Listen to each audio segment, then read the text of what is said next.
everyone, my name is Amanda Richardson and I'm an author for Debunking Addiction and HealthyPlace, and today I just want to talk to you a little bit about the 12 steps.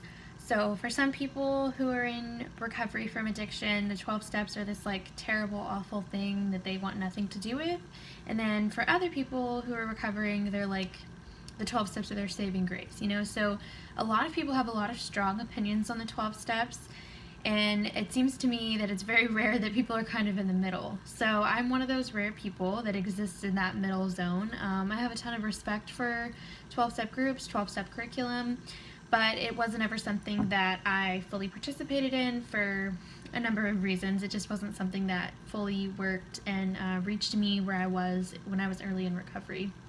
But with all that said, I actually worked as a recovery coach for a while, and I was able to see the 12 steps in a way that made sense to me, and I was able to just recognize them as one of many paths to recovery.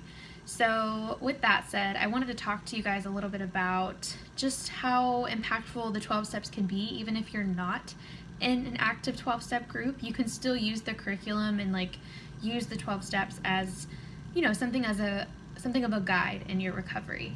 So I'm only going to talk about a couple because there's just so much to it. There's also a lot of mention of God or a higher power, and I don't want to get into any of that. I really just want to talk about the actual context of the specific steps, specifically 2 steps.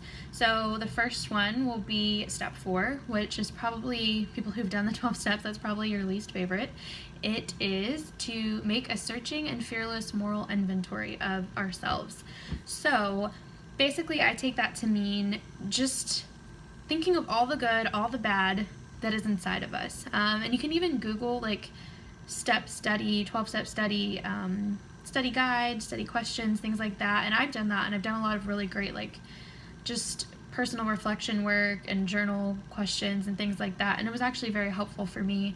And I think step 4 is good for anybody, even if they're not necessarily in recovery. I think it's good for anyone who struggled with any problem ever in their life, and I think that applies to literally everybody. So I think it's just good. It's good to see the good and bad within yourself. It's good to have some self-reflection and to just recognize that there's good and bad in everybody, and then see what you can do from there to work on those things. And then the next step that I wanted to just highlight was step 5, and it says admit it to God, or you could say higher power or something like that, to ourselves and to another human being the exact nature of our wrongs. So I think that's important because it's important to confide in people, and that doesn't even necessarily have to be a 12-step thing. I think it's important to confide into whoever you feel is important in your life. So for some people that will be God, but for some people that's not a part of it, and that's totally cool.